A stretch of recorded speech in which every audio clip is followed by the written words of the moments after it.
Hello there, and welcome to Pink Milk, your Star Wars podcast for us superfans. And those of us who are forced to listen to them. Today is someday, and someday we're talking found families and Star Wars visions.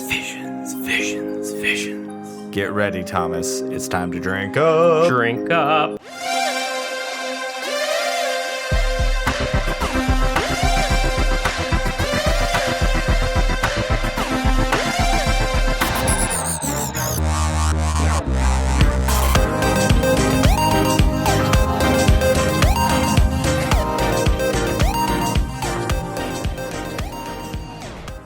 Hello there, Pop Pop. Hello there. How are you? I am doing well. How you doing? I am so darn excited. Well, Did that sound genuine or not? not at all, but I know that you are. I really Really what? really love Star Wars Visions. Like, so much. You have no idea how relieved I am. As your husband to hear that, Yeah. that just means there'll be happy equilibrium, wonderfulness in the house the next couple of weeks, and I'll hear all these wonderful things about Star Wars Visions. And also, we'll probably watch it 800,000 times. Thank God they're short. Friday on our live stream, I was like super like bouncing off the walls with pure joy because I don't think I've loved anything Star Wars as much as I love this since the prequel trilogy. This one gave you a lot of variety, so I think, it gave a lot of different things, which we will get into here shortly. I just feel like it was so Star Wars. It was really good. It was pew, pew, pew, fun, amazing action scenes, and some just super, like, fun action episodes. But we also got a lot of lore, a lot of thinking. And as we said at the top of the show, I think this show has some found family moments that has never been done better in Star Wars. I would agree. So that obviously speaks to us and our family very well. So we'll be going down some of those roads. Hopefully I don't get as emotional as I did on Friday. Fingers crossed, people. I think I got it all out. How was your week, hun? It's been a busy week, but it's been a good one. No complaints. And how was your week? Well, my week is about to start to be one of the greatest weeks ever. You know why? I have a good idea, but why didn't you tell everybody? I'm on vacation. Fantastic. And I'm staying home. And it's great. The house is quiet. I feel somewhat like a bad parent because I purposely chose to take a week off from work when the kids were in school. Hey, you also had a week off when you were with them, so I did. And my next vacation is with them right before Thanksgiving. that's right. Wrapping it all up. This is what it looks like when you don't take any of your vacations until like the last quarter of your year.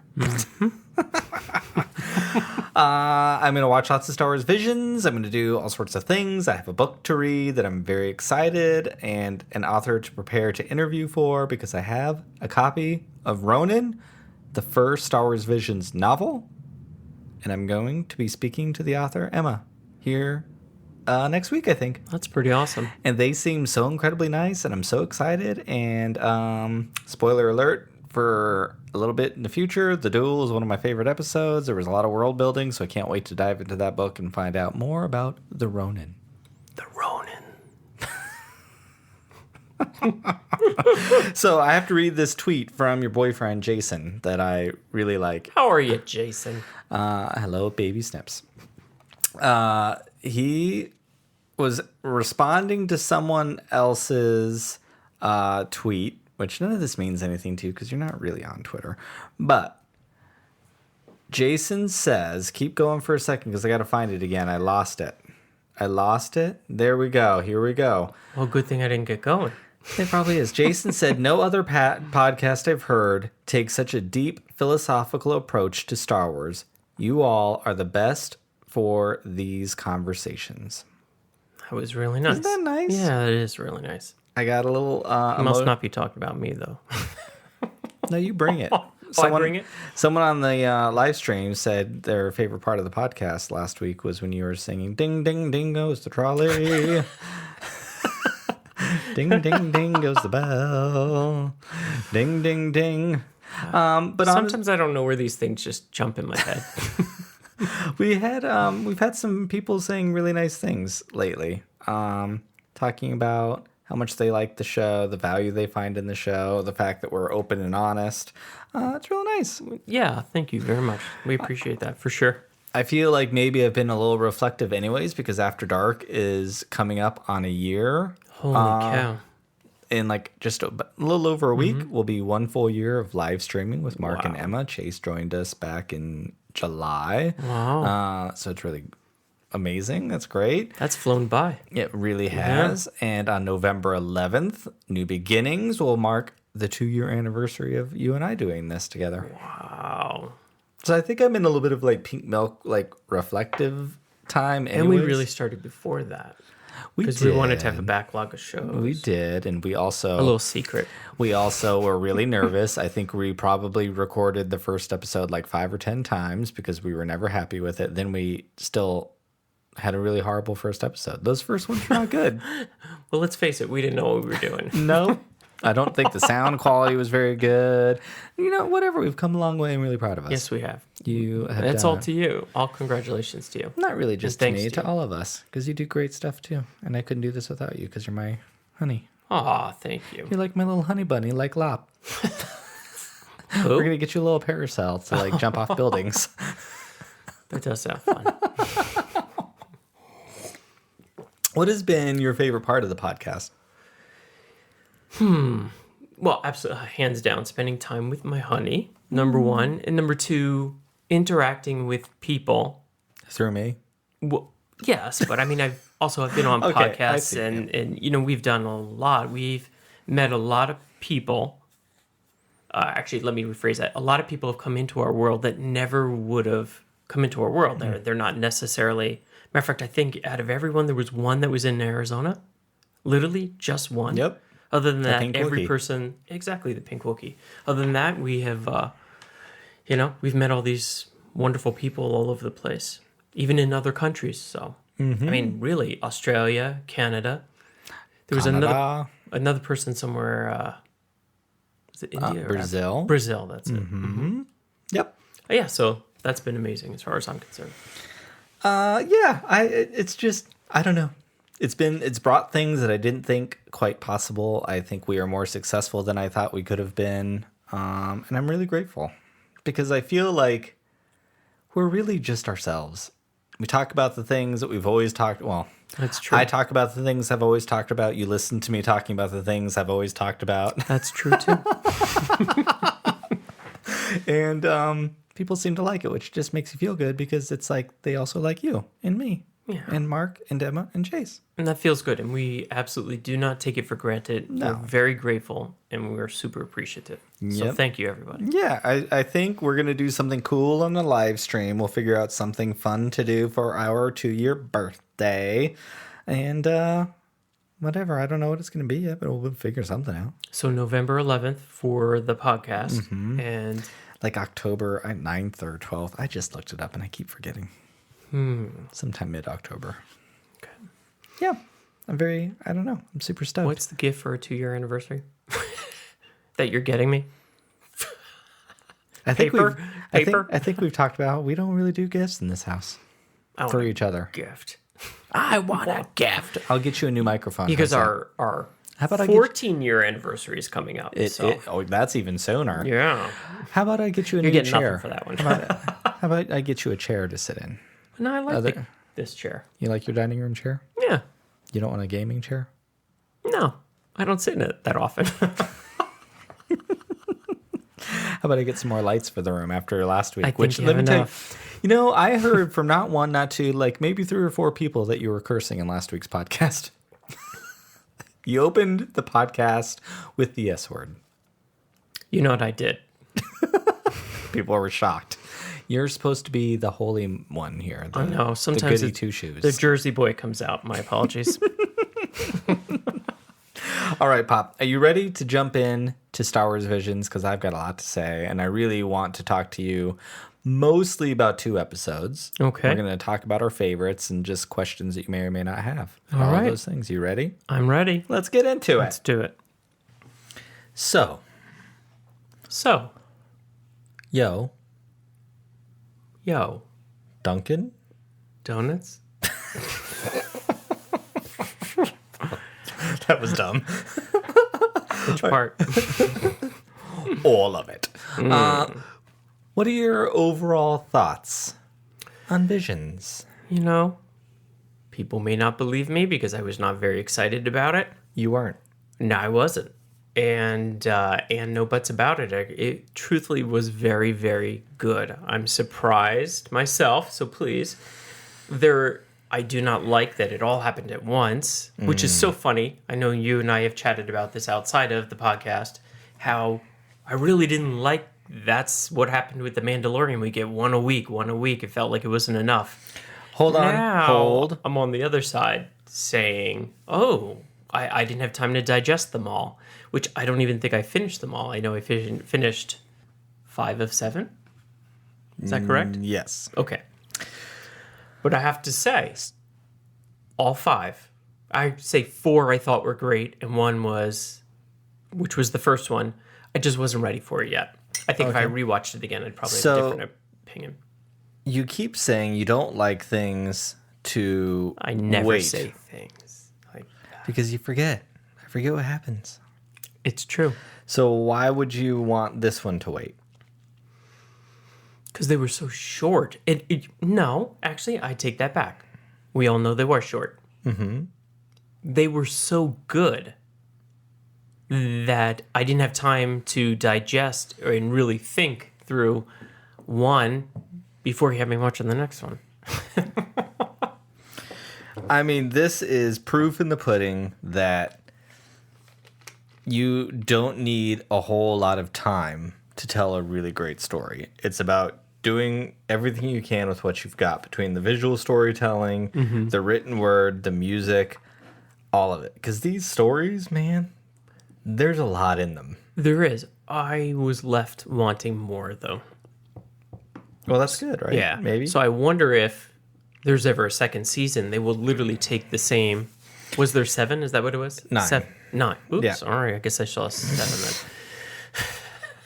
I wonder if they'll pick up and now tell another portion of the story. Yeah, I don't know. There's a lot of conversation on Twitter, actually, with people wanting more, wanting a Visions Season 2, continuing all of these stories. There's conversations of, no, don't continue these stories.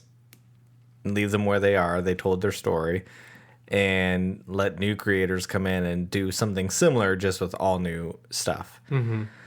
So I don't know. I feel like we had a lot of this conversation on Friday night. So if you're listening, you can listen to that podcast. I don't need to rehash all of it here. But like, I think Chase, they were at the point where they didn't want anything else. They said that it's kind of nice and different for Star Wars to just have a day in the life of, and that's it. And leave us wanting more and leave us wondering what happened to them and let us tell our own stories about them, which is cool. I respect that. I think I'm cool with a Visions Season 2 of introducing all new stories, all new characters. But for me, like selfishly, I want some of these to have their own series. Like they don't need to be like a big epic, you know what I mean? Like a handful of episodes, a movie, something like that, with a few of them. Because I feel like I know where Chase is coming from and I respect it, but there just wasn't enough of the full story for me to be okay with leaving it where it was. Mm-hmm. With most of them. I'm in the same boat. I agree with you 100%. You know, some of them, yes. Some of them, 100%. 100%. I can like see doing that. One of my favorite things that this did was, I mean, I'm telling you, this is my favorite thing that Star Wars has done since George has left. Like, hands down, easily my favorite thing. I am like, there's so much percolating in my brain about what all of this can mean. You know, we said at the beginning of the show your boyfriend and their kind words of how we like to approach Star Wars on a philosophical level, and like there's so much to chew on in this, and there's so many layers to all of them. Even some of the surface stuff, like the Twins episode, which is the really bright, crazy one that just felt like an 80s cartoon to me. It was so fast. It was really hammy in its dialogue of like lifting lines from other movies. It was really campy, but kind of in that there was some really interesting things. Like they were created to be these dark side beings. The guy's lightsaber went from red to blue, so there's like purple, and like there's a lot of depth in that too. The whole idea of like walking away from it was another position of Luke and Leia if they were both Force users and didn't agree. It was really there's just so much tact in all of these. But I think one of my favorite things that happened is I love George Lucas. We all know that, but this couldn't have happened if he was still in charge. I don't think. George, but who knows where he would have went, I guess. But like he was concerned with telling the Skywalker saga, which I love. I love following that family tree. Like I love those 9 movies. We know that. But this gives Star Wars a different point of view. And this is where Lucasfilm being bought out by Disney and wanting to spread its wings and to branch out, I think is like, this is where it's really successful. You know, it felt like Star Wars, but it felt like someone else telling Star Wars. And it was a fresh interpretation of Star Wars. I agree. It felt like Star Wars, but it wasn't Star Wars at all. But you knew, because you knew what Star Wars was, that the general plot. It was just honestly, it was really very different. And it's just really exciting that here we are, 40-something years later, it still can feel very new. You know what I want to know? How did this all happen? Yeah, I don't know. I mean, honestly, I would imagine all the writers are given some kind of direction, but how cool I don't think is they this? were. Yeah, well, that's it. How cool is this now?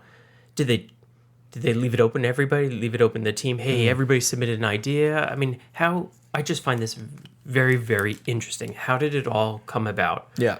Because what a humongous risk. Oh, yeah. Yeah, to take something like this, So, there's a couple behind-the-scenes features that I haven't watched yet. Okay. I think I've mentioned this before. I love behind-the-scenes stuff. I find it really interesting, but I don't like to see it too quickly. Like, I need to come to my own feelings about what I need to take from them at that moment, because Star Wars always changes. But I don't want the creator influence on me at the beginning.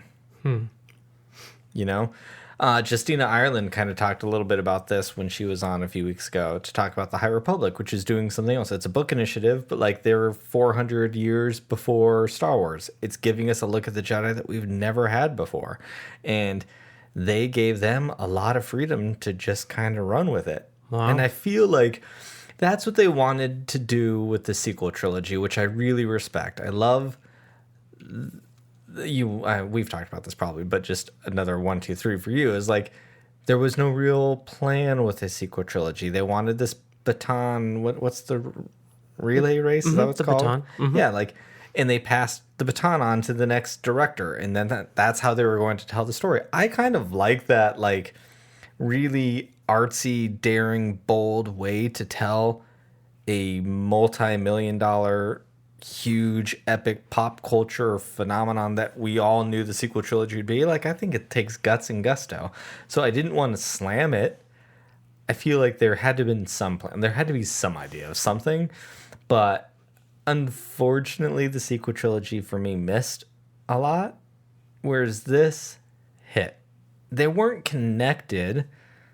You know, each story wasn't connected to the next one, so that probably made it easier. But there was a thesis going on in all of Visions that they all felt connected in a way, I think. Do you feel, or are they just completely separate? I feel they were totally separate. Okay. I mean, they were connected from the standpoint of, like I said, it's Star Wars. You know, the general idea, what's going on. Yeah.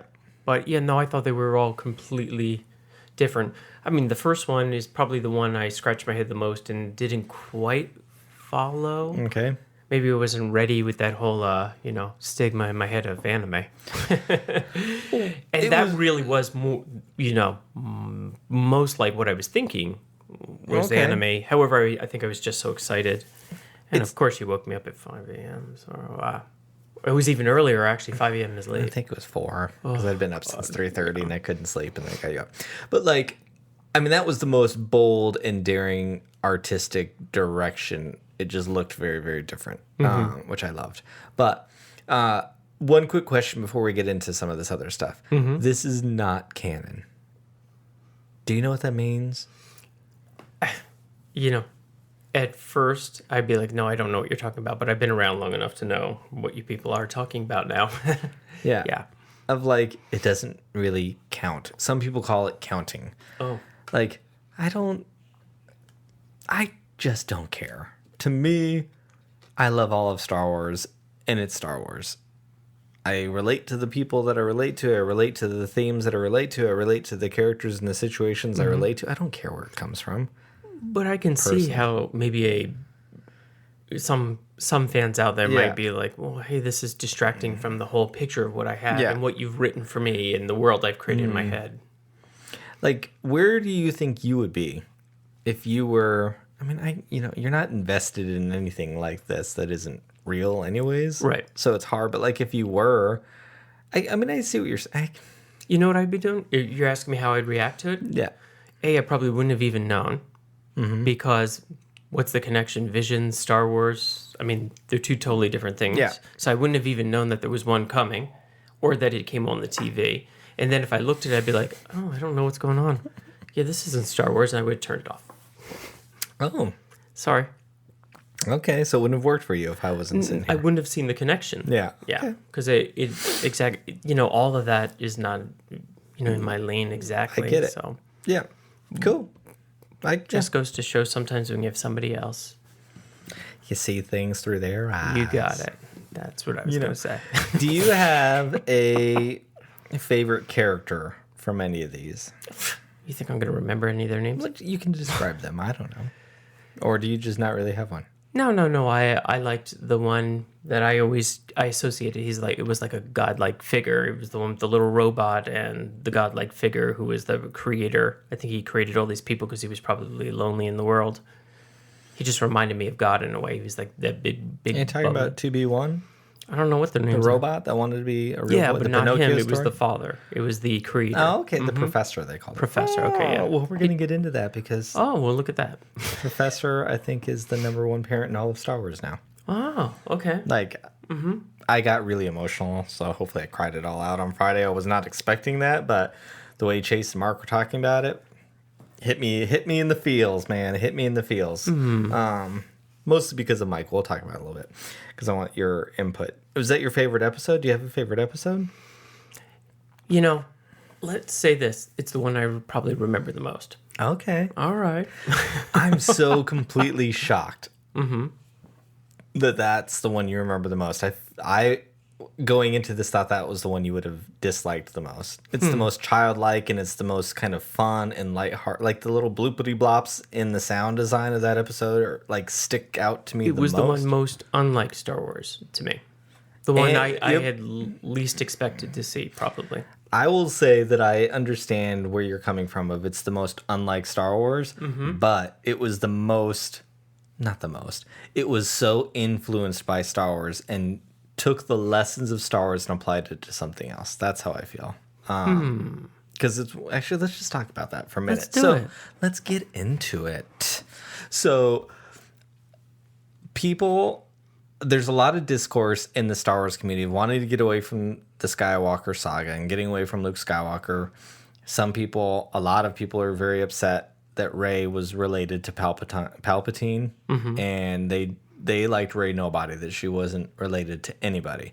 There's a lot of discourse about the prequel trilogy of why does everyone have to go back to a Skywalker. I liked the idea in the original trilogy that anyone could be a Jedi. I don't see that. I don't see where people are coming up with that. We were following a family. The Skywalker saga, the original 9 movies, were about one big family. So I think bringing Rey back into that somehow made sense to me, storytelling-wise. Following Anakin Skywalker into Luke Skywalker, and then into, like, I think it's really beautiful, quite frankly, that Palpatine's the one who could have very easily destroyed the Skywalkers. He converted Anakin into the dark side. He tried taking Luke down, and the Skywalkers really won because they took a Palpatine. And at the end of the day, the light side and hope that the Skywalkers now stand for are what brought dark to light. When light rises, dark is, or when darkness rises, light to meet it, is what Snoke says in The Last Jedi. And out of darkness came Rey, and she met the light and went that way. And I think it's actually really poetic and really beautiful. And let alone the idea of found family and changing last names and being gay and getting married and changing my last name that we've all talked about. But just story-wise, I think it's really beautiful. But I think this episode, anyone can be a Jedi. You know, and seeing that little droid imagining himself as a real boy was really, really beautiful. You know, I think in Star Wars, for me, droids are real people. You know what I mean? They're treated like individuals most of the time until they're not. And so now we have the professor who treated his son like a real boy. And it was really beautiful. What was it about that character that you liked so much? What is it about this episode that you think you're holding on to more than the others? Well, visually, I thought it was visually stunning. Okay. So attractive. So yeah, I was attracted to it. I mean, he was really the only person, the professor was the only person in it, human, right? And it was just something different. And probably that the droid, who I think I called a robot before. They both work. Luke calls droids robots. It was nice to see something from their perspective. Yeah. Yeah, like I said, I relate to the droids as a queer person a lot. We talk a lot about that on After Dark. But I'm thinking about this episode a lot as a dad, and there's a lot of conversation to bring it also back to Skywalkers and Palpatines and about blood, and everyone's so connected with the idea of blood relationships with one another. Maybe it's because I'm adopted myself that I've never understood that. I don't relate to it. People that were blood related to me never cared about me the same way that people didn't accept me because I was adopted. So it just never has been this thing. And for me, so I'm curious on, because your family's really into the family tree and the history that comes along with that. Maybe because your grandparents were immigrants. There's like a lot of relationship and interest in that in the upbringing you had. So you might feel very, very differently than me. But first, before we even start speaking about adopting our kids, like someone who's married or has a partner of some sort, like we're not related by blood, but you were the person that I am closest to who probably knows me more than anybody else in the entire world is you. And I would hope that you feel the same way. Like I know you more than anybody else does. I do. And we love each other very much, right? Like We do. You know what I mean? Like you are my, you know what I mean? Like I would do anything and leave anyone for you. That's just the way. You'd hope it doesn't come to that, but that's, you know what I mean? If you have to pick a side, I will always pick you. Like, so I don't understand when people are married and have their own children, but your partner isn't. So if you can find peace of knowing that that person who isn't blood related to you and hold them up to that kind of level, why does it matter about anybody else? Like, I'm really curious on your thoughts of found family in a way like that, or marriage or whatever. Like, how do you think about that? Well, I think very highly of found family because I myself have one, you know? So I think how grateful and how lucky I am. You know, to me and to my family, there is no difference between, you know, our adopted boys and the rest of the family. They are family. I understand. Hey, I mean, it's fairly obvious. You know, blood is. You know, usually you see yourselves and some things in them. You know, so I understand that that's how people maybe just naturally think. Because I think that, you know, as well. But I have the gift of seeing the other side of it as well, where you actually do see yourself in your children, and there might not be the same exact blood running through your veins. Because, come on, you can see in the 3 kids, you know, who clearly, you know, I mean, they're even taking on some resemblance. But behaviors and characteristics and personalities and things like that. I definitely see it. And technically, none of us have the same blood. So Yeah, I think the Barrys walk into a room, I think they would all know we're one family. Like, oh, yeah. The kids literally look like one another now. They carry themselves like each other. Everything is that. You know, maybe it's because of how I came to be, the way I was raised. Like, I just don't see that. And quite frankly, I used to get mad when I was younger and people would talk about, well, who's your real dad? Like, that is my real dad, you know? And I have an unhealthy relationship with my dad, just like lots of people have unhealthy relationships with their bio dads too. It's just the same to me. Like, one of the things that, for me personally, I get really insulted by, and it makes me actually really angry, is when you hear people say, like, oh, your son looks just like you. You'd have no idea that you weren't blood related. Like, I think it's coming from a good place. They're trying to pay you a compliment. I agree. But they underhand that by saying, but they're less than. You're less than if it was that. And probably to them, they're trying to make you feel even better about it, but they're just working on the assumption that you may not. Do you see what I'm saying? Yeah, they're working on the assumption that one is the right way and the other way is the different way. Exactly. It's not a right or wrong. It's probably more... It's just more common. Honestly, I think it's really... Do you ever get it? Like, I find it incredibly insulting. And I'm, like I said, I know it's coming from a good place. I'm not over there going, rah, rah, rah. That's not my MO. It depends on the person. You know me. Yeah. You and I are a little different that way. You know, I just recognize it as, they were doing their best that they could when they offered that up. Yeah. Unless... you know, there's a tone that comes along with it, then in which case, you know, I mean, they're dead to me and I'll never talk to them again. Which is where we're different, because I'll still go back and try to mend a fence. And I just won't talk to you again. But it's like, I generally come back with, he is my son. He just happens to have 3 dads. That's how I normally handle it. Like, because they are our children. We are their fathers. Like, it is not, there is no...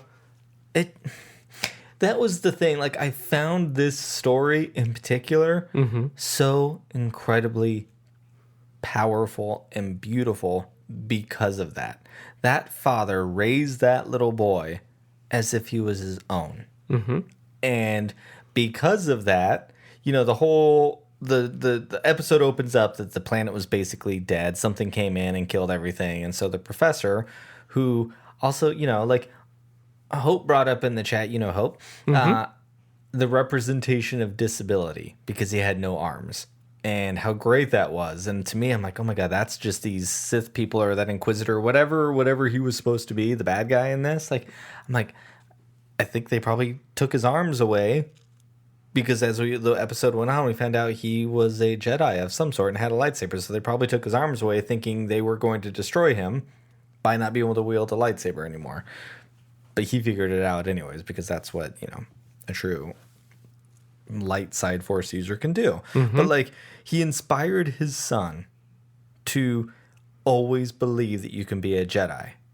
Because just like in real life fandom, people are so stuck on the idea that the Jedi have to be born to be this, which, again, I don't think Star Wars has ever said that. Never once did I ever think that. But the professor, his father in this, was like, you can be anything you want to be. It does not matter where you come from. You can be anything you want to be. Here's a lightsaber. Go be a Jedi. And he believed in his son so much, that's what he did. And I found it to be just so incredibly beautiful. And then the son went off to become a Jedi. You know, he flies away in his Jedi starfighter, but also is going to plant trees throughout the galaxy, whatever they were. We're going to call them trees, and fulfilled his father's wish for him too. And he was able to do both. I mean, isn't that what every parent probably wants for their child? Absolutely. You know, we talk a lot to our kids about being able to, no matter where they came from, how they got to us, they can be anything they want to be, you know? And I hope parents are changing, because I think when we were growing up, parents expected you to be lots of things. I want you to be this. Oh, you have to go to college. Well, you have to go to college for that, and you need a real job. You need this. Like, I really love a parent that who will talk to their kids and come to their level, meet them where they are, is what I have been saying. And I think this. But we do also say, hey, we want you to go to college. Well, of course, yeah. Hey, I think you might this might be a career choice that you seem suited for, especially with Eli. Yes. Assuming that he follows that little path. But at the same time, I think that's just a parental thing that, Probably, but I know both of us, if our child was driven enough to not go to school because they had this ambition, I think we would be on board with that, because I want them to achieve their dreams. Hopefully we raise them the right way to achieve those dreams in a healthy and responsible way, you know? But this episode was really beautiful. It was not in my top, I think, on second watch, but it's sticking with me a lot because of that. And I really see us in that father, and I see our kids in that little boy. And maybe that's every family, I don't know. But the fact that I can really relate to it as a droid and a human father, because, yeah, I don't know. I really relate to it. I totally see it. The other episode that I really relate to is Lop and Ocho. And that's the little bunny girl and the father and daughter that adopt her. So we meet this little rabbit, basically, who... I don't remember. There was an opening to the beginning of the thing, but like basically this rabbit, they're slaves. And they were brought to this planet to try to mine it or use the resources, whatever they're doing. And she somehow escaped. Her family's no longer around. I'm assuming they died or were taken or whatever. And she's, in a little market or whatnot, and stumbles upon this little girl, meets her, and is like, oh, you're going to join our family. And the father's like, after a couple of comedic moments, he adopts her. And then we flash forward to 7 years. And we find out that the bio daughter is basically siding with the Empire. And her father, the bio father, is trying to protect the home because the Empire is doing what the Empire does and takes everything over. And the little rabbit, Lop, sticks by her father. And the thing that I loved so much was there was never once in this episode was it brought up that they were not bi-related, like as a less than or more so. It was, you are part of the family over and over and over and over and over again. And I think you and I have talked about this before, but I'm so tired. I'm curious how you feel about this. I'm tired of stories following a foster child, whether or not they're adopted or not, who is the angry one for a good chunk of the film until the end. And then some resolution comes, and now they're happy, and they realize they're all one big family. Like, that is the story, right? Yeah, more often than not. And this was just like, you were part of the family, and they moved on. They never address it again. And the fact that they chose to have the bio daughter, the one betray the father, I think says so much for the power of found family and chosen family. I agree. Like, it was really, really, really impactful for me, because that father looked at his little girl and said, you are just as much my daughter as my daughter is. And he actually passed on the 1,000-year-old generational lightsaber to her. You know, it just was beautiful. And even the daughter, who was bad, there's like a car ride basically, and she's like, you know, you're not from here. But it wasn't, you're not even my sister. You're not blood. You don't understand. They did not even approach that. That wasn't what that's not what they did. And I found it really amazing.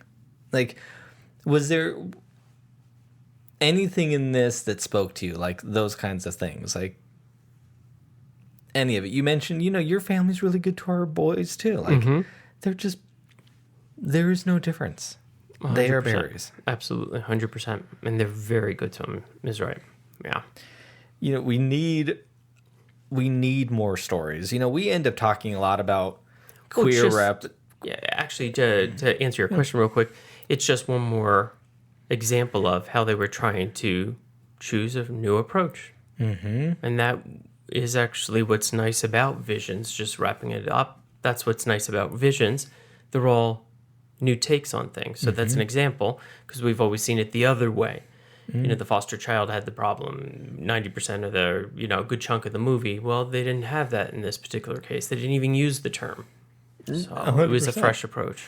It was great. Like we talk about queer representation more than anything on this podcast, but this is equally, if not more so, important to me as a father to give this kind of representation, because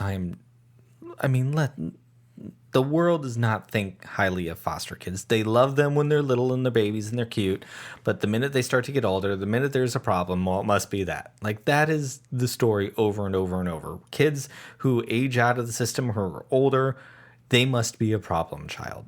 You know, we had a teacher in his kindergarten teacher kept going back to, well, maybe it's because he's a foster child. Maybe it's because she was constantly defining moments where he struggled with certain things and blaming it on that. Like, it was, you're another, you're another, you're another, you're another. Like, you can be an other and still be great.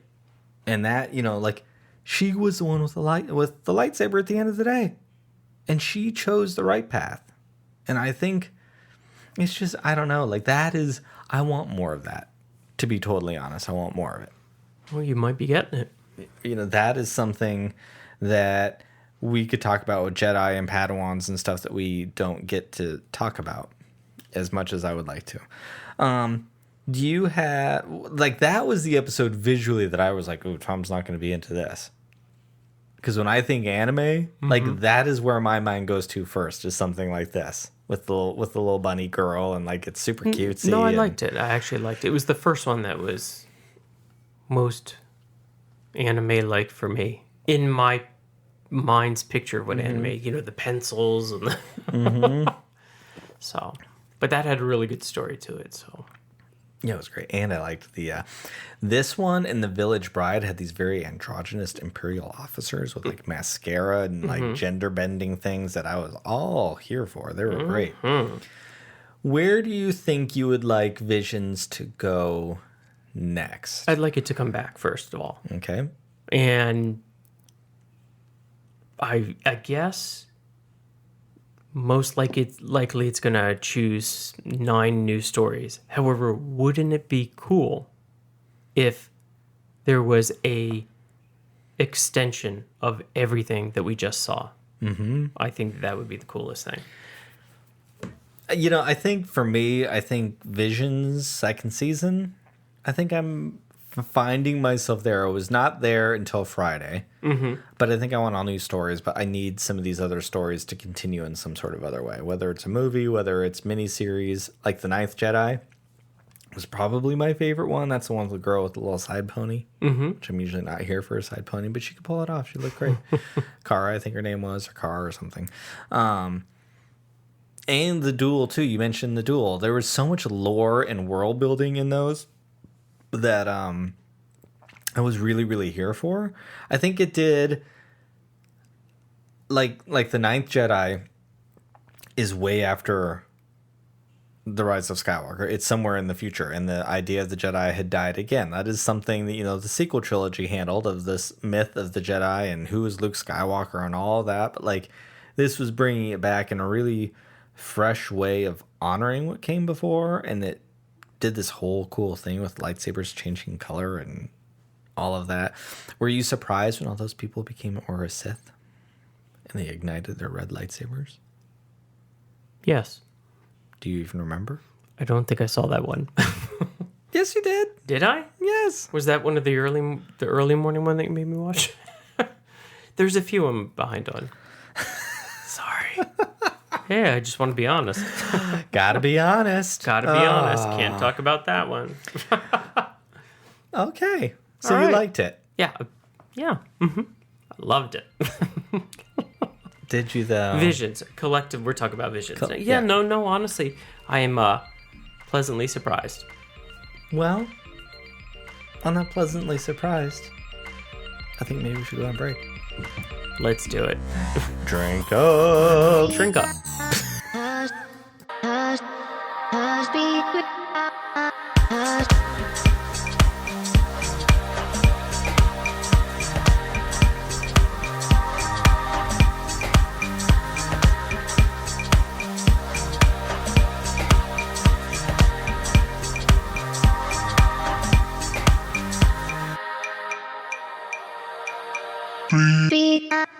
And We're back. we're back.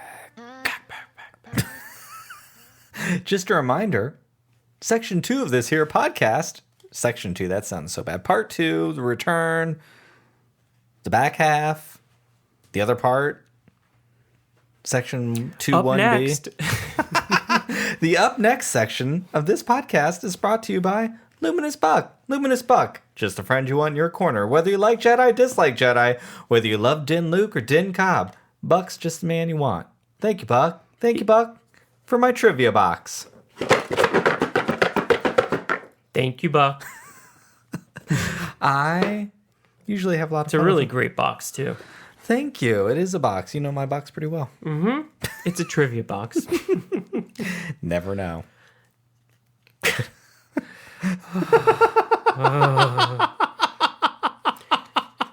Okay, Brian, how's this going to go? Who goes first? You go first. I'm going to go first this time. Okay. You didn't get that reference, did you? No. Question number 1. What did Owen Lars tell Luke Skywalker his father had been? A Jedi Knight. B, a Sith Lord. C, a navigator on a spice freighter. D, a fighter pilot. A fighter pilot, D. Uh, A Jedi. You told me it was Jedi. just stop. That's really basic. I should have gotten that one. Yeah. Well, yeah, maybe. A navigator on a spice freighter. Oh, wait. So I'm like super wrong? Yeah, that's why I stopped you. Because I don't want you to lose your title being the super fan. Well, I don't like Uncle Owen. Tom's marking the points we learned from last week. We've got tick marks.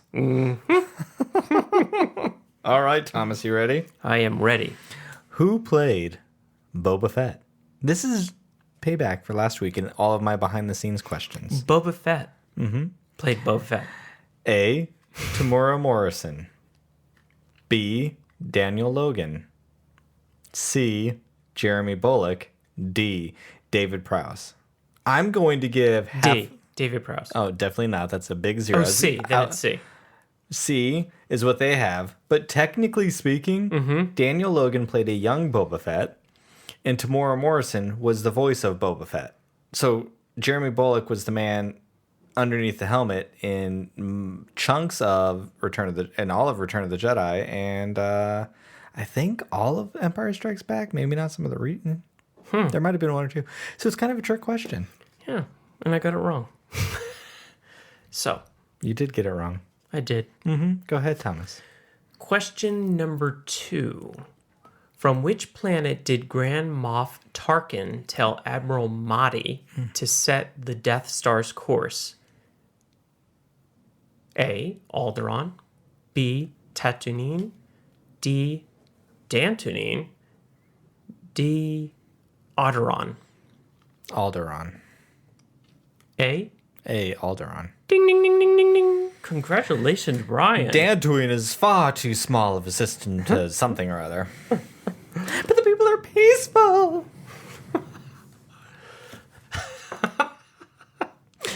What did the Emperor want according to Obi-Wan Kenobi? What did the Emperor want according to Obi-Wan Kenobi? A. The Millennium Falcon. B. Luke Skywalker and his abilities. C. The end of the rebellion. Or D. Total domination. C. Eh. D. Eh. Luke Skywalker and his abilities. Ding, ding, ding goes the trolley. That's a 0 for me. Ding, ding, ding goes the trolley. To 0 points for you. All right, well, I'm going to look for a hard one now. Bryan, that's for you. All right, next question. Question number 3, or round 3. What species is also referred to as a snow lizard? Oh, A. a tauntaun. Yammock. B. Tauntaun. C. Wampa. Wampa, wampa, wampa. Minoc. No, a tauntaun. B. Ding, ding, ding, ding, ding. You know what's really funny? You want to know another trivia thing? I do. They smell just as bad on the inside as they do the outside. Oh, yeah, I saw that part in the movie too. Mm-hmm. Did you ever have that? Did you ever have a tauntaun toy No. when you were a kid? No. So there was 2 toys Okay. produced by Kenner back in the 80s. Mm-hmm.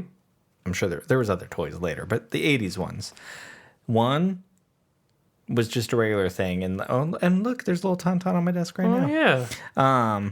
There was one that just had a solid belly that you could ride around on, but then they produced another one that had like a rubbery part on the bottom with a slit in it, and you could shove an action figure inside the tauntaun. Like, why do they not make toys like this anymore? Like, how absolutely rad is that? It's really rad. Somebody got upset somewhere. I guess so. All right. Who said, "The Force is with you, young Skywalker, but you're not a Jedi yet"? A. Yoda.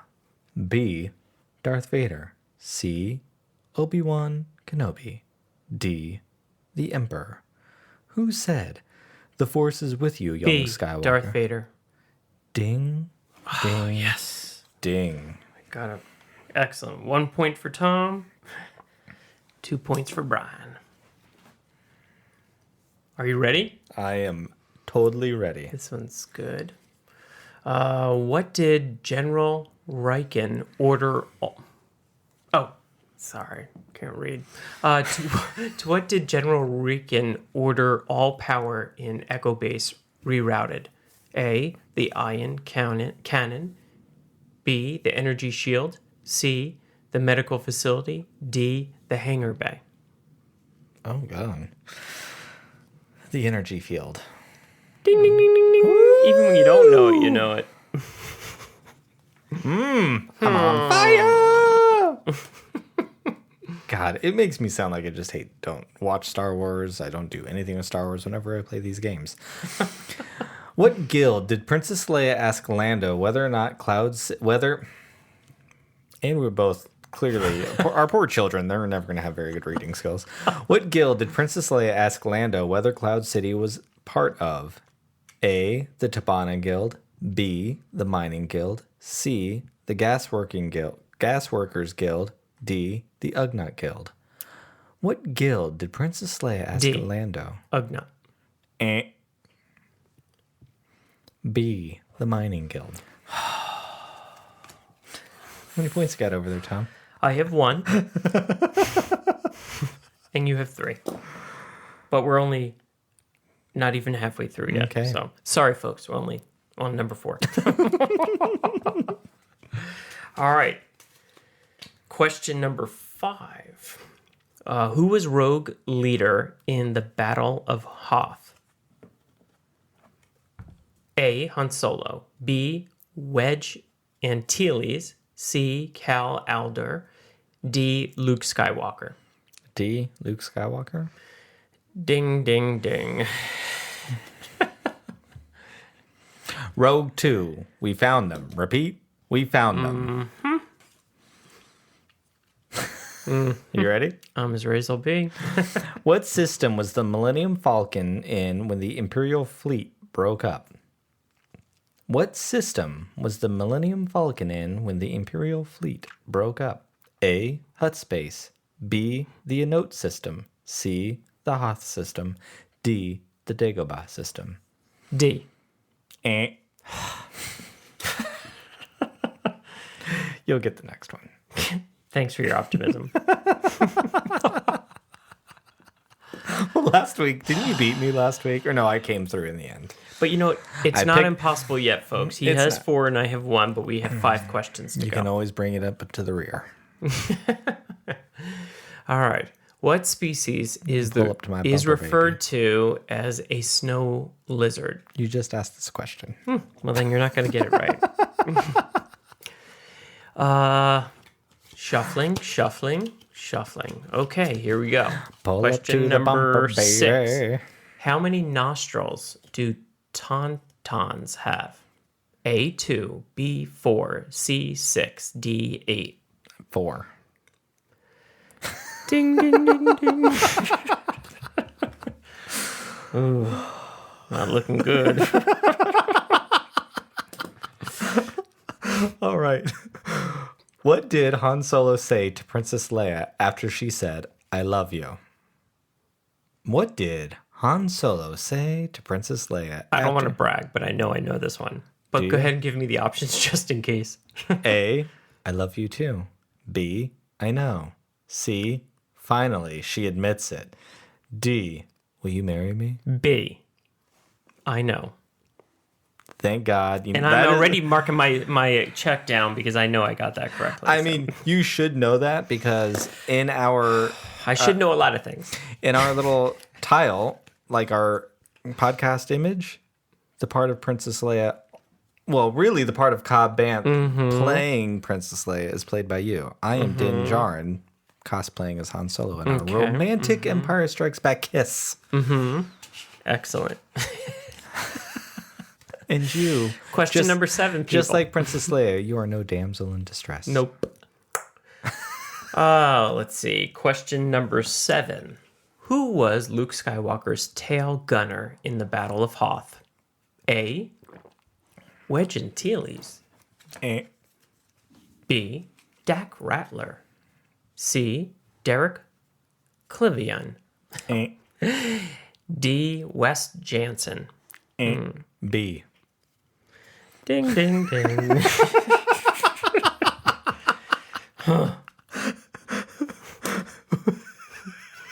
Next.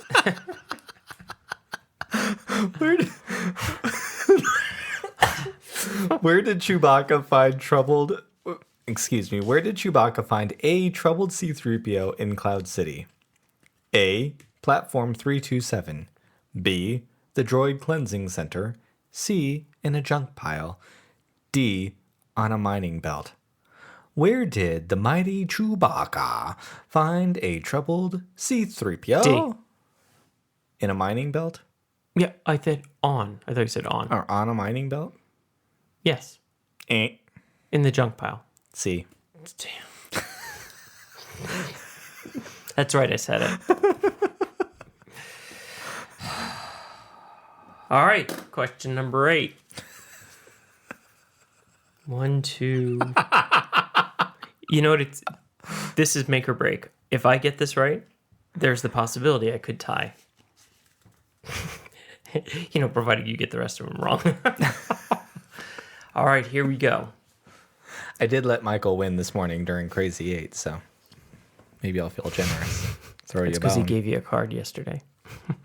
Honestly, hold on real quick. How nice is our son? Remember, he is 7. The youngest of all The youngest three. of the sons. We were playing Crazy 8s, which Tom and the boys get to do every single day before school. I'm never here. Obvia, I'm on vacation. Hello. And we were playing Crazy 8s, and if you haven't played the game, you can get a wild card. It's an 8. And I didn't have one, and I needed a card because I did not have the color or the number. Michael had 2 Crazy 8s, so my little 7-year-old son said, "Here you go, Daddy. You can have my Crazy 8." Did you give him a card back in return? No. So see, I also... And he won. Not yesterday. I thought he won today. He won today. Yeah. Okay. No, today I had a Crazy 8 and I gave him the color that he needed. But really, the moral of the advance lesson our is position in the game. yeah, the moral of the lesson is that our young son is very kind. Very kind. Very, very kind. All right, here we go. Question number 8. How wide was the target area the rebel pilots had to fire at when attacking the Death Star? I can tell you it's not a lot bigger than a Womp Rat. 1 meter, 3 meters, 2 meters, 4 meters. 1 meter. It's looking good for me, folks. Darn it. What is it? 2? 2 meters. You were close. But Not close much doesn't bigger. walk the dog. I used to blast Womp Close Rats doesn't butter the biscuit. in Beggar's Canyon back at home. They're not much bigger than 2 meters.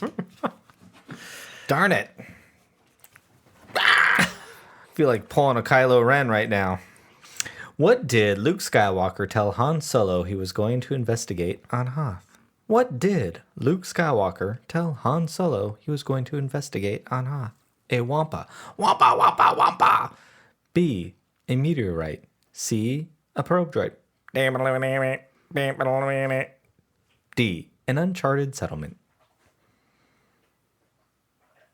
Think about the opening of the film. D, Uncharted Settlement. Oh, no. What's it, the Wampa? I don't know. Can I hear the question again? Stressing me out. What did Luke Skywalker tell Han Solo he was going to investigate on Hoth? A Wampa. You have like all of the Empire Strikes Back questions again. B, a meteorite. C, a probe droid. D, an uncharted settlement. C. Nope.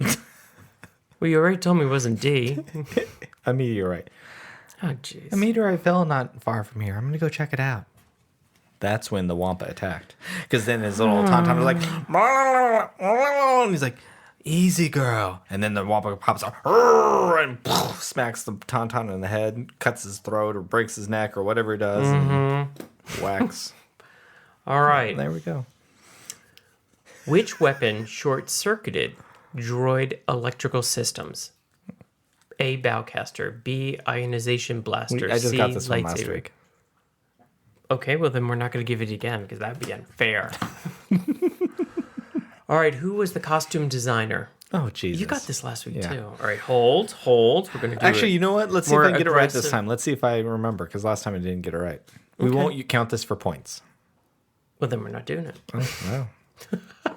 You are like Leia. Proficiency. There you go. Who had to inform Princess Leia that the shield doors to the rebel base on Hoth had to be closed for the night? Carlist Riken, Cal Aldor, Bren Durlin, and Wedge Antilles. Or Wedge Antilles. I really don't know. Not Good. I'm No, glad. not Riken and not Wedge. What are the other two names? B and C, I think they were. Yeah. Adler and Durlin. I'm going to say C, Durlin. Oh, darn. Ding, ding, ding, ding, ding. Yes! Are you ready, Thomas? Oh, I'm ready. Wah, wah, wah. Who said, hurry up, Goldenrod, or you're going to be a permanent resident? A, Princess Leia. B, Luke Skywalker. C, Lando Calrissian. D, Han Solo. Hurry up, Goldenrod, or you're going to be a permanent resident. D. They're Han all- Solo. Yeah, ding, ding, ding. Oh, like I got all 3. the Empire Strikes Back. You could use a goodbye kiss. My turn. You know, read me a question. Yeah. What's going on here? How many TIE fighters make up a typical attack squadron? A, 12. B, 20. C, 14. D, 10. I have no idea. 12. Are you kidding me? You have no idea and you got it right? I'm trying to make you feel better. Of course I know. Oh! Honey, I really don't know. It was a really straight up lucky guess.